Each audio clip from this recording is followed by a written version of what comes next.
Hello friends, welcome to our YouTube channel. आज इस video में हम advocates including senior advocates and arbitral tribunal जो लीगल सर्विसेज प्रोवाइड करते हैं उसमें जो जीएसटी की एप्लीकेबिलिटी है उसके बारे में डिस्कस करेंगे। फ्रेंड्स, यहाँ पे जो लीगल सर्विस प्रोवाइड की जाती है बाय एडवोकेट्स, सीनियर एडवोकेट्स और आर्बिट्रल ट्रिब्यूनल, इनका एक मेजर पोर्शन यहाँ पे एग्जेम्पशन में कवर किया गया है। वहाँ पे कोई भी जीएसटी की लायबिलिटी नहीं आएगी और जो रिमेनिंग टैक्सेबल पोर्शन है उसमें से भी एक बड़ा पोर्शन रिवर्स चार्ज मैकेनिज्म में रखा गया है, जिसमें भी टैक्स पे करने की लायबिलिटी इन एडवोकेट्स के ऊपर नहीं आएगी, मीन्स सर्विस रिसिपिएंट के ऊपर आएगी। और बाकी जो एक माइनर पोर्शन बचता है सिर्फ वहाँ पे टैक्स पे करने की लायबिलिटी एडवोकेट्स के ऊपर आएगी। मीन्स यहाँ पे पूरा ख्याल रखा गया है कि एडवोकेट्स के ऊपर जीएसटी की लायबिलिटी ना आए। फ्रेंड्स, ये जो प्रोविज़न ड्राफ्ट किए गए हैं ऑलमोस्ट सर्विस टैक्स में जो प्रोविज़न्स थे वो ही यहाँ पे लिए गए हैं, बट यहाँ पे जो टर्नओवर थ्रेशोल्ड लिमिट है बस उसमें कुछ चेंजेस किए गए हैं। फ्रेंड्स, यहाँ पे एडवोकेट्स के ऊपर जो एग्जेम्पशन एप्लीकेबल होते हैं, रिवर्स चार्ज मैकेनिज्म है, tax rate, input tax credit और रजिस्ट्रेशन से रिलेटेड जो प्रोविजंस हैं उनको कंपाइल किया गया है, एक पीडीएफ तैयार किया गया है। और साथ साथ में यहाँ पे कुछ जो इम्पोर्टेंट टर्म्स यूज़ किए जा रहे हैं लाइक सीनियर एडवोकेट्स किन एडवोकेट्स को कहा जाएगा, तो उसकी definition section 16 of advocates act 1961 से ली गई है, वो भी इस पीडीएफ में इंक्लूड की गई है। आप उस पीडीएफ को जाके डाउनलोड कर सकते हैं जो कि इस वीडियो के डिस्क्रिप्शन में मैंने अटैच की है। फ्रेंड्स, इस वीडियो को मैंने सिंपल लैंग्वेज में बनाया है। अगर आप जानना चाहते हैं कि एक्चुअल वर्डिंग्स ऑफ लॉ क्या है तो आप उस पीडीएफ को डाउनलोड कर सकते हैं। फ्रेंड्स, यहाँ पे जो प्रोविजंस ड्राफ्ट किए गए हैं एग्जेम्पशन के, उसमें कुछ ऐसे पॉइंट्स हैं जो डाउट्स क्रिएट करते हैं,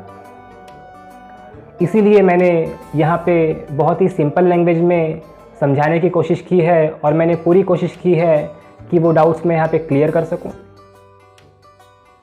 फ्रेंड्स, यहाँ पे जो एग्जेम्पशन है उसको मैंने दो केसेस में डिवाइड किया है। पहला केस, जब सर्विस प्रोवाइडर कोई इंडिविजुअल एडवोकेट या फिर एडवोकेट फर्म है तो एप्लीकेबल होगा, और सेकंड केस, अगर सर्विस प्रोवाइडर आर्बिट्रल ट्रिब्यूनल है या फिर सीनियर एडवोकेट है तो एप्लीकेबल होगा। फर्स्ट केस क्या है, तो अगर कोई इंडिविजुअल एडवोकेट या फिर एडवोकेट फर्म यहाँ पे अगर लीगल सर्विस प्रोवाइड करती है किसी भी पर्सन को जो बिजनेस एंटिटी नहीं है, या फिर कोई बिजनेस एंटिटी को जिसका टर्नओवर 20 लाख रुपए से ज़्यादा नहीं है, in case of specified categories of states 10 lakh रुपए से ज़्यादा नहीं है, या फिर सर्विस प्रोवाइड करती है किसी दूसरे एडवोकेट को या फिर एडवोकेट फर्म को, तो यहाँ पे पूरा एग्जेम्पशन में रखा गया है। बट यहाँ पे सेकंड केस देखें, जहाँ पे सर्विस प्रोवाइडर आर्बिट्रल ट्रिब्यूनल है या फिर सीनियर एडवोकेट्स हैं, तो अगर ये सर्विस प्रोवाइड करते हैं किसी भी पर्सन को जो बिजनेस एंटिटी नहीं है, या फिर बिजनेस एंटिटी को जिनका टर्नओवर 20 लाख रुपए या फिर 10 लाख रुपए से ज़्यादा नहीं है, तो ही एग्जेम्पशन में कवर होगा। मीन्स अगर दोनों केसेस का डिफरेंस देखा जाए तो फर्स्ट केस में जो थर्ड पॉइंट था कि वहाँ पे सर्विस प्रोवाइड की जा रही थी किसी दूसरे एडवोकेट को या फिर एडवोकेट फर्म को, तो वो एग्जेम्पशन में रखा गया था, यहाँ पे वो पॉइंट नहीं है। बट यहाँ पे एक चीज़ ध्यान देने लायक है कि अगर ये सर्विस रिसिपिएंट अदर एडवोकेट या फिर एडवोकेट फर्म है तो वो भी बिजनेस एंटिटी में कवर हो जाएंगे, क्योंकि ये भी बिजनेस एंटिटी है। तो ऐसी कंडीशन में जो सेकंड केस है उसमें ये बोला जा सकता है कि अगर कोई आर्बिट्रल ट्रिब्यूनल या फिर सीनियर एडवोकेट अगर सर्विस प्रोवाइड करते हैं legal service to any person, कोई भी पर्सन को जो बिजनेस एंटिटी नहीं है, या फिर बिजनेस एंटिटी को जिनका टर्नओवर 20 लाख रुपए या फिर 10 लाख रुपए से ज़्यादा नहीं है, या किसी दूसरे एडवोकेट को या फिर एडवोकेट फर्म को जिनका टर्नओवर 20 लाख रुपए या फिर 10 लाख रुपए से ज़्यादा नहीं है, तो यहाँ पे एग्जेम्पशन में कवर हो जाएगा। फ्रेंड्स, अगर यहाँ देखा जाए तो सिर्फ एक ही केस में टैक्स की लायबिलिटी आ रही है। अगर ये सर्विस प्रोवाइड करते हैं किसी भी बिजनेस एंटिटी को जिनका टर्नओवर 20 लाख रुपए या फिर 10 लाख रुपए से ज़्यादा है तो ही यहाँ पे टैक्स की लायबिलिटी आ रही है, बाकी तो पूरा पूरा एग्जेम्पशन में कवर है। फ्रेंड्स, ऐसी कंडीशन में ये बात आती है कि अब ये टैक्स की लायबिलिटी जब आ रही है तो टैक्स कौन पे करेगा? सर्विस प्रोवाइडर जो एडवोकेट्स हैं वो पे करेंगे या फिर सर्विस रिसिपिएंट पे करेंगे? फ्रेंड्स, यहाँ पे रिवर्स चार्ज मैकेनिज्म अगर देखा जाए तो उसमें ये कहा गया है कि कोई भी सर्विस जो individual advocate, firm of advocate excluding senior advocate और आर्बिट्रल ट्रिब्यूनल यहाँ पे सर्विस प्रोवाइड कर रहे हैं किसी भी बिजनेस एंटिटी को, तो वो रिवर्स चार्ज मैकेनिज्म में कवर हो जाएगा और वहाँ पे टैक्स पे करने की लायबिलिटी सर्विस रिसिपिएंट के ऊपर आएगी अंडर रिवर्स चार्ज। बट अगर ये सर्विस सीनियर एडवोकेट्स प्रोवाइड कर रहे हैं तो यहाँ पे रिवर्स चार्ज मैकेनिज्म एप्लीकेबल नहीं होगा और ऐसी कंडीशन में टैक्स पे करने की लायबिलिटी इन सीनियर एडवोकेट्स के ऊपर आ जाएगी। फ्रेंड्स, अगर यहाँ पे समराइज़ किया जाए तो टैक्स पे करने की लायबिलिटी सिर्फ एक केस में आ रही थी,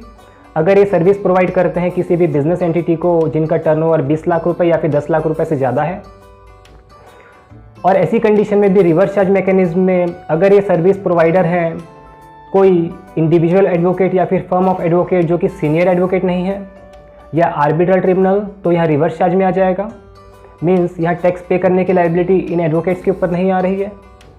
बट अगर ये सर्विस सीनियर एडवोकेट्स प्रोवाइड करते हैं तो यहाँ पे रिवर्स चार्ज नहीं है, यहाँ पे टैक्स पे करने की लायबिलिटी सीनियर एडवोकेट्स के ऊपर आ जाएगी। फ्रेंड्स, अब यहाँ पे इस केस में क्योंकि टैक्स की लायबिलिटी आ रही है तो क्या यहाँ पे रजिस्ट्रेशन लेना पड़ेगा? फ्रेंड्स, जो पहला पॉइंट था जहाँ पे service provider individual advocate, advocate firm या फिर आर्बिट्रल ट्रिब्यूनल हैं जो कि सीनियर एडवोकेट नहीं है, तो क्योंकि वहाँ पे टैक्स पे करने की लायबिलिटी रिवर्स चार्ज में सर्विस रिसिपिएंट के ऊपर आ रही है तो यहाँ पे इन सर्विस प्रोवाइडर्स को रजिस्ट्रेशन लेने की ज़रूरत नहीं है,